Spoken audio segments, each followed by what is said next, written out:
Welcome students. आज मैं आपको बताऊंगा ट्रिग्नोमेट्री चैप्टर से 5 मोस्ट एक्सपेक्टेड क्वेश्चन जो क्लास 11th इंट्रेंस और डिप्लोमा इंजीनियरिंग के लिए बहुत ही इंपॉर्टेंट है। अब वो चाहे इंट्रेंस एमयू का हो या फिर जामिया का हो। ठीक, तो इन 5 क्वेश्चंस में से 3 क्वेश्चंस ऐसे हैं जो थोड़ा लेंदी हैं और टाइम कंज्यूमिंग है। तो मैं आपको ट्रिक बताऊँगा ताकि आप इसको भी इंट्रेंस में मैनेज कर सकें। तो हम स्टार्ट करते हैं बिना टाइम वेस्ट किए। Okay, sec A into 1 minus sine A into sec A plus tan A equals to कितना होगा। तो अगर हम इसको सॉल्व करेंगे पूरा जिस तरह से मेथड है तो लगभग 1 मिनट 2 मिनट तो लग ही जाएगा, और लग सकता है 5 मिनट। तो इसको हम ट्रिक से सॉल्व इस तरीके से करेंगे कि जो यहाँ सेक ए है तो ये कुछ एंगल है, मान लो सेक 60 है, तो यहाँ जहाँ जहाँ ए है वहाँ कुछ एंगल है, उस जहाँ ए है तो सेम ही एंगल है। मतलब कि अगर हम इसको इस तरीके से ले लें, मान लेते हैं कि ए एंगल जो है वो तुम्हारा 45 डिग्री है। ठीक, तो 45 डिग्री सेक 45, तो किस तरीके से लिखा जाएगा, सेक 45 इंटू 1 माइनस साइन 45, एक जगह 45 पुट कर रहे हैं, इंटू सेक 45 क्योंकि सेक ए है, प्लस टेन 45। ठीक, ये तो हमने एज्यूम किया था, ये है सेक 45 प्लस टेन 45। अब इसकी वैल्यू रखेंगे। सेक 45 की वैल्यू क्या होती है, सेक 45 की वैल्यू होती है, कॉस 45 की वैल्यू क्या होती है पहले ये बताओ। कॉस 45 की वैल्यू होती है 1/√2, और कॉस का रेसिप्रोकल होता है सेक, तो सेक 45 की हो जाएगी √2/1। √2/1 बोले तो सिर्फ √2। तो यहाँ पे सेक 45 की वैल्यू रखेंगे √2 इंटू 1 माइनस साइन 45 की वैल्यू कितना होती है, जो कॉस 45 की वैल्यू होती है वही साइन 45 की वैल्यू भी होती है, यानी कि 1/√2, 1 माइनस 1/√2। ठीक, फिर यहाँ सेक 45 की वैल्यू यहाँ क्या थी, √2 थी, √2 प्लस टेन 45 की वैल्यू 1 होती है। बस इसको सॉल्व कर देंगे, हमारे पूरे का आंसर आ जाएगा। जैसे ये √2 बाहर ही रहेगा, एलसीएम √2 हो जाएगा, √2 इंटू √2 माइनस 1 इंटू √2 प्लस 1। ठीक, ये √2 कैंसिल हो जाएगा, ये देखो √2 माइनस 1, ये √2 प्लस 1। ये अगर देखें तो इसको अगर ए मान लें तो ए माइनस बी और ए हो जाएगा ए प्लस बी। इसका फार्मूला होता है A minus B A plus B equal to A square minus B square. इसको ए मानो, इसको बी, तो ये हो जाएगा ए स्क्वायर मतलब √2 का स्क्वायर माइनस बी स्क्वायर का मतलब 1 का स्क्वायर। √2 का स्क्वायर होता है 2, 1 का स्क्वायर होता है 1। जब किसी भी हम रूट का स्क्वायर करते हैं तो रूट हट जाता है, तो 2 में से 1 को माइनस करेंगे तो आ जाएगा 1। हमारा आंसर 2-3 लाइन में आ गया, जो कि ऑप्शन सी है। तो इसको आप सोच रहे होंगे कि अगर हम एक ही जगह 45 ना रखें, कुछ दूसरा रख दें, तब क्या आएगा आंसर। तो मैं दूसरा एंगल भी लेके आपको दिखा देता हूँ कि क्या आएगा। तो अब की बार एंगल ले लेते हैं कि a is equal to 0 degree. ठीक, अब a इक्वल टू 0 डिग्री ले लेंगे तो हो जाएगा, इस यहीं से क्वेश्चन को कॉपी करते हैं। ये सेक 45 था, आपकी बार सेक 0 हो जाएगा, a हो जाएगा sec 0 into 1 minus sine 0 into sec 45 है तो सेक 0 प्लस टेन 45 है तो एक जगह 0, ये सब 0 है ये। ठीक, अब हम सब जगह 0 रख दिए हैं। अब सेक 0 की वैल्यू क्या होती है, सेक 0 की वैल्यू होती है 1, और साइन 0 की वैल्यू होती है 0। तो सेक 0 की वैल्यू होती है 1 और टेन 0 की वैल्यू होती है 0 प्लस 0। ये इसको अगर सॉल्व करेंगे तो हो जाएगा 1 इंटू 1, फिर इसको करेंगे इंटू 1, 1 प्लस 0 1 ही होगा, 1 माइनस 0 1 होगा, तो 1 इंटू 1 फिर इंटू 1, इसको सॉल्व करेंगे 1 आ जाएगा आंसर। ये ए की वैल्यू जो है 0 डिग्री रखने पर भी आ गई। तो अब आप और सोच रहे होंगे कि ए की वैल्यू 30 डिग्री भी है, 60 डिग्री भी है, इसको क्यों नहीं रखे। तो इन सब को भी रखकर आप सॉल्व कर सकते हैं। कुछ कंडीशन है और कुछ कंडीशन को मैं दूसरे क्वेश्चन में बता दूंगा, क्योंकि ये क्वेश्चन ज़्यादा लेंदी हो गया है। नहीं तो आप लोग कहेंगे कि ट्रिक भी बताया और 4-5 मिनट भी लग गए, तो ट्रिक बताने में सिर्फ टाइम लगा है। अगर इसको आप अप्लाई करेंगे सिर्फ 1 से 2 मिनट में सॉल्व हो जाएगा, लेकिन प्रैक्टिस होनी चाहिए। देखते हैं, if alpha plus beta equal to 90 degree and alpha equal to 2 beta, the cos square alpha plus sine square beta is equal to.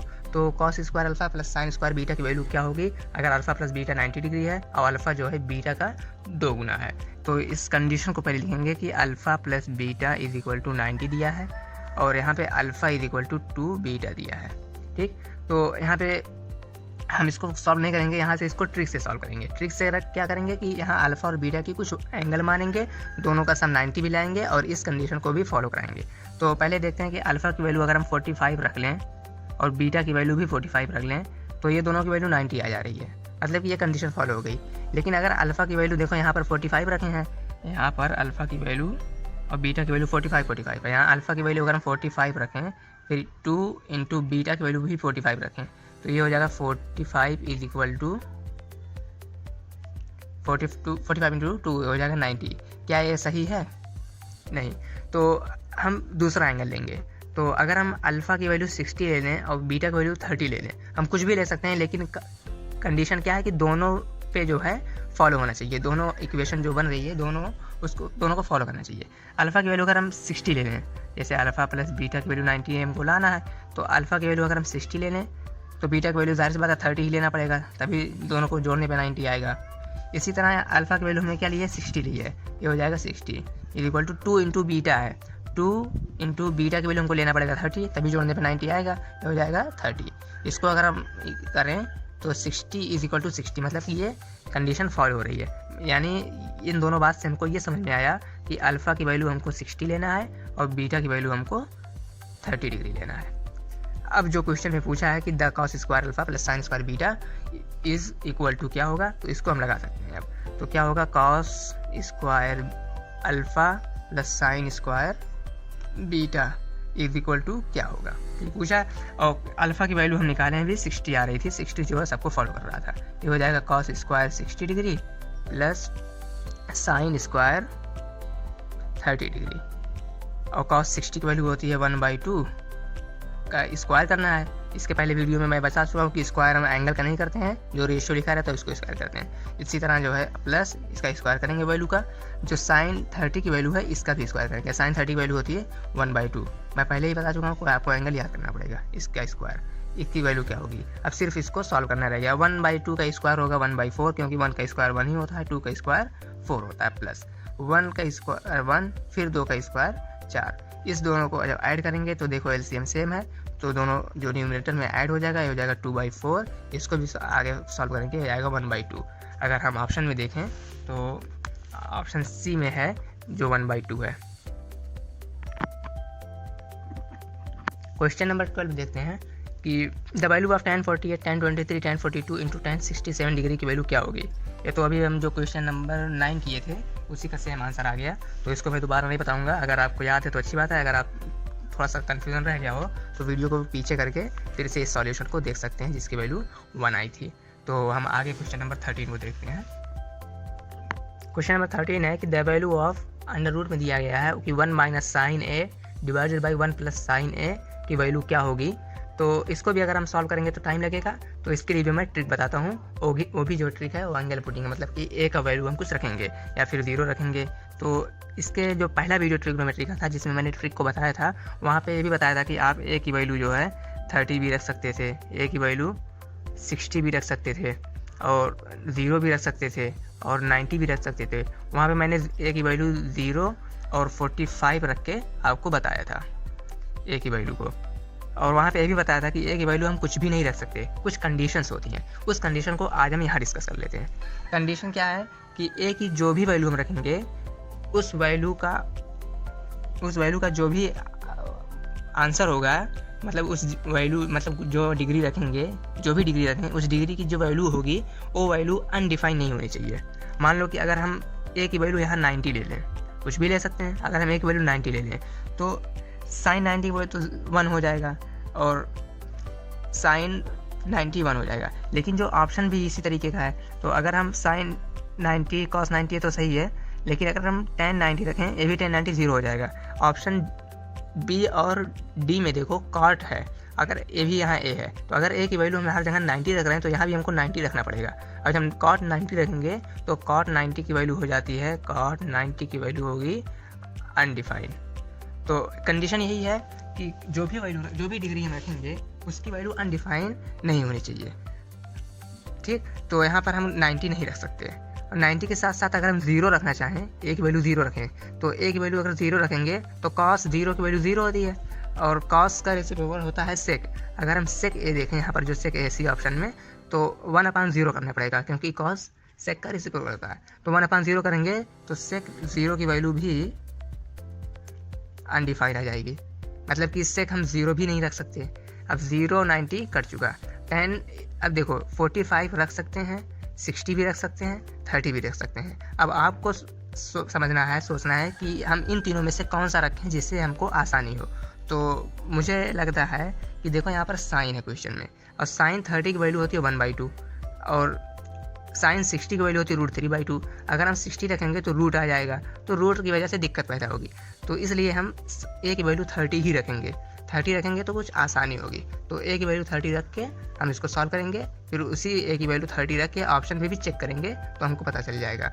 ये ट्रिक थोड़ा सा कॉम्प्लिकेटेड है, लेकिन अगर आप वीडियो देखते रहेंगे, ट्रिक देखते रहेंगे, प्रैक्टिस करते रहेंगे, तो आपका हाथ जब बैठ जाएगा तो अपने आप क्वेश्चन बनने लगेंगे। आप अगर पहली बार देख रहे हैं और ये सोच रहे हैं कि ये तो बहुत आसान नहीं है, बहुत कठिन है, नहीं हो पाएगा, इतना सोचना पड़ता है, ये सही है, लेकिन सोचने के बाद क्वेश्चन बहुत आसानी से हो जाते हैं। और अगर आप वैसे करेंगे तो वैसे और दिक्कतें होगी, टाइम लगेगा। तो अगर इस तरीके से हाथ बैठ जाता है तो यही अच्छा है। तो देखते हैं, इसको सॉल्व करते हैं। ए की वैल्यू 30 डिग्री रख के, तो दिया है 1 माइनस साइन ए, तो यहाँ पे रखते हैं, अंडर रूट बनाएंगे, 1 माइनस साइन ए है तो ए की वैल्यू हमने 30 माना है, तो ये साइन 30 हो जाएगा, 1 प्लस साइन ए, ये भी साइन 30 हो जाएगा, और एक वैल्यू 30 हमने मान के इसको सॉल्व किया है। ठीक, तो 1 minus sine 30, 1 minus sine 30, sine 30 की वैल्यू होती है 1/2, ये हो जाएगा 1 minus 1/2 divide by 1 plus sign 30 की वैल्यू 1/2, फिर टोटल का अंडर रूट। ठीक, अब देखो 1 माइनस 1/2, 1 में से 1/2 आधा है, एक में से आधा जब माइनस कर दोगे तो बचेगा आधा ही, और आधा होता है 1/2, ये हो जाएगा 1/2। इसी तरह जब एक है, एक में आधा जोड़ोगे हो जाएगा 1.5, और 1.5 को हम लिखते हैं कि 3/2। ठीक, अब इसको करना है अंडर रूट। अब देखो यहाँ पे भी डिनोमीटर में 2 है, यहाँ पे भी डिनोमीटर में 2 है, ये हो जाएगा कैंसिल, और बचा है 1/3। 1/3 के साथ साथ रूट है, तो 1 का रूट 1 ही होता है, और √3 का अंडर रूट √3 हो जाएगा। ठीक, इसकी वैल्यू आ गई 1 माइनस साइन 30, 1 प्लस साइन 30 की वैल्यू आ गई है अंडर रूट के साथ 1/√3। इसको जो है हमको लाना है ऑप्शन में पुट करके। तो जितने भी ऑप्शन हैं, ऑप्शन ए में देखें, sine A, cos A, tan A, cot A, sec A minus tan A, sec cosec A plus cot A, चारों में हम ए की वैल्यू 30 डिग्री रख के पता करेंगे। जिसमें ये आ गया 1/√3, जिसमें आ गया वही ऑप्शन सही होगा। तो अब ऑप्शन ए में सबसे पहले रख कर चेक करते हैं। ऑप्शन ए में दिया है sign A minus cos A, sign A की वैल्यू 30 माना है, minus cos A, cos 30, sine 30 की वैल्यू होती है 1/2, कॉस 30 की वैल्यू होती है √3/2। तो डिनोमीटर सेम है, तो 1 माइनस √3/2 क्या है, 1/√3 के बराबर है, जो ये आया 1 माइनस √3/2 नहीं, तो ये ऑप्शन ए जो है नहीं हो सकता है। तो ऑप्शन बी चेक करेंगे, tan ए है, देखो ऑप्शन बी में tan ए, तो यहाँ tan 30, फिर प्लस है कॉट ए, कॉट 30 की वैल्यू कॉट 30। अब देखो tan 30 की वैल्यू होती है 1/√3 प्लस इसकी वैल्यू होती है √3, तो जब इन दोनों को ऐड करेंगे हो जाएगा 1 प्लस 3/√3। इसको सॉल्व करोगे यही आएगा 1 प्लस 3/√3। क्या फिर ये इसके बराबर है, नहीं, तो बी ऑप्शन भी नहीं सही है। सी अगर चेक करें तो सी में क्या है, सबसे पहला है सेक ए की जगह 30 माइनस tan ए की जगह 30। अब सेक 30 की वैल्यू क्या होती है, ऑप्शन दिख नहीं रहा था, सेक 30 की वैल्यू क्या होती है, सेक 30 की वैल्यू होती है 2/√3, कॉस 30 की वैल्यू तो √3/2, और सेक 30 की वैल्यू होती है 2/√3। फिर यहाँ माइनस है tan 30 की वैल्यू होती है, यहाँ पर देखो tan 30 की वैल्यू रखें 1/√3, ये भी होती है 1/√3। फिर देखो यहाँ पे डिनोमीटर दोनों का सेम है, तो एलसीएम ही हो जाएगा, और 2 में से 1 गए 1। कुछ दिख रहा है, जो यहाँ पर 1/3 आया है वही हमारा 1 माइनस साइन ए, 1 प्लस साइन ए का जो अंडर रूट लिए थे वहाँ भी यही आया था। इसका मतलब ये जो सी ऑप्शन है उसका आंसर मैच कर गया, यानी कि सी ऑप्शन सही है। बताने में भले ही देर हो गई हो, लेकिन कितना आसानी हुई है इसको भी आपको ध्यान में रखना है। तो आप टेंशन ना लें, वीडियो को देखते देखते आपको वो प्रैक्टिस हो जाएगी, और मैं आपको सिखा के ही छोड़ूंगा। जो क्वेश्चन नंबर 4 है, from a point on a bridge across a river, एक ब्रिज है, उस पर किसी एक पॉइंट से the angle of depression of the banks on opposite sides of the rivers are 30 and 45 degree. ऊपर एक मान लो एक ब्रिज है कुछ इस तरीके से, और ब्रिज वहीं होती है जहाँ नीचे रिवर हो, तो ये नीचे रिवर हो गई। ठीक, तो रिवर और ब्रिज जो है इसका कोई सपोर्ट करने के लिए कुछ इस तरीके से बना होता है।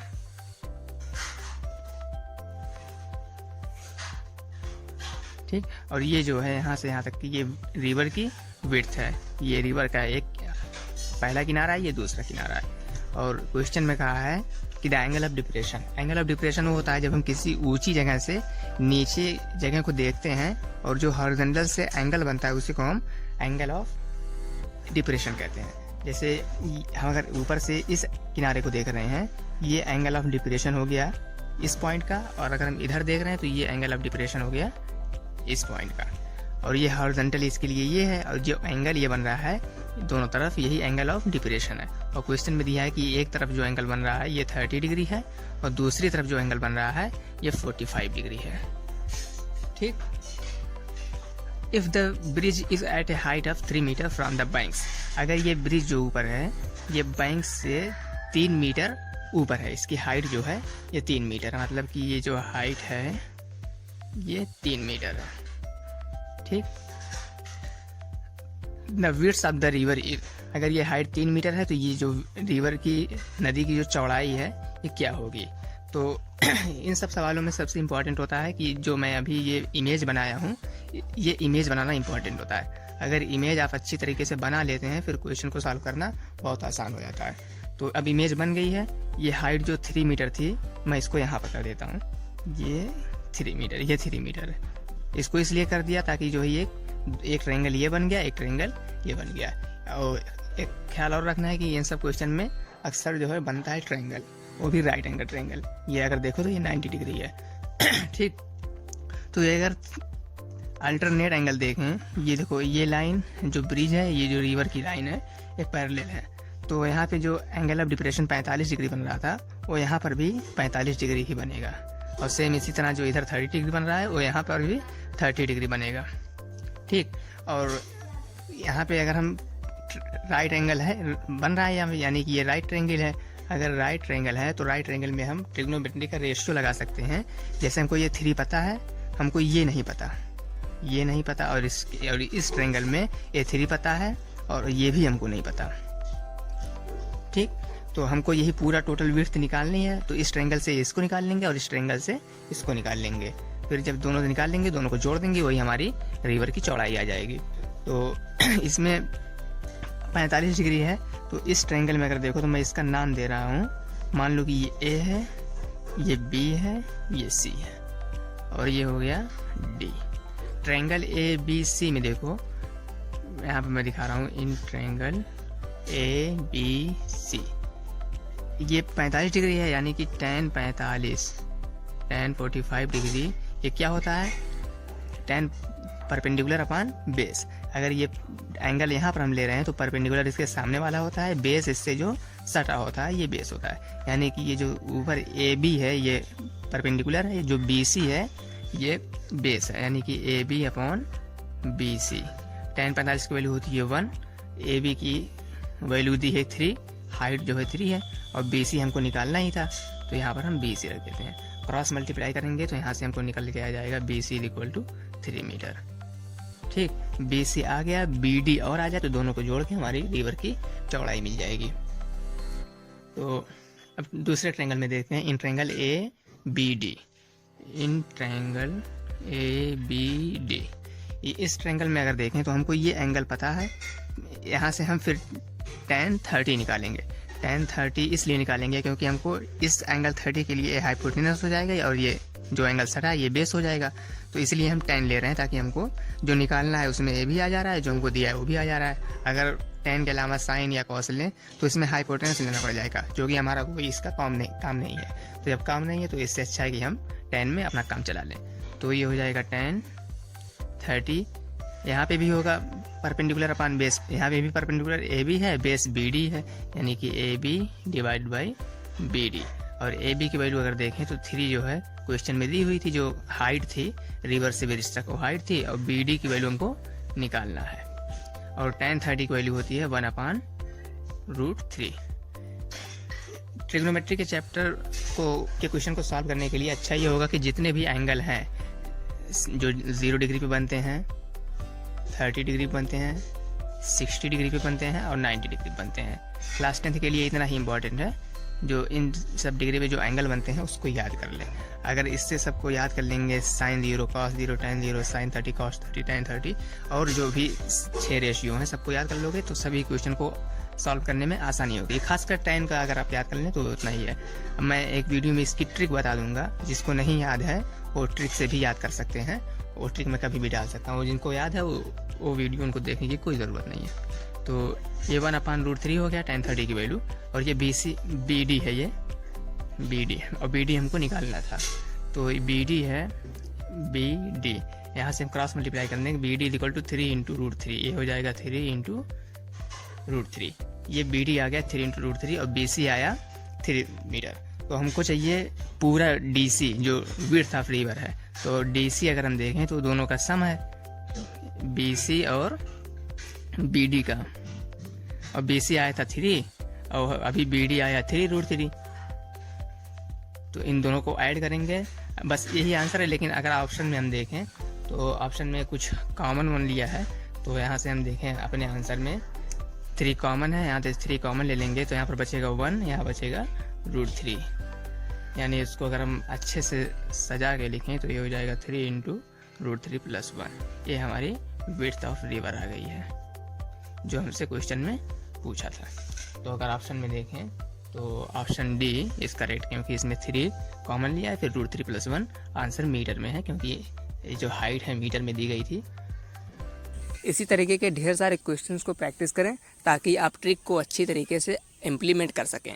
और इन सभी क्वेश्चन को प्रैक्टिस करने के लिए आप मेरे पर्सनल चैनल पर विजिट कर सकते हैं, जिसका मैं लिंक डिस्क्रिप्शन में दिया हूं। आप वहां से जाके अच्छे अच्छे क्वेश्चंस को प्रैक्टिस करें। ओके, पढ़ाई करते रहें। All the very best.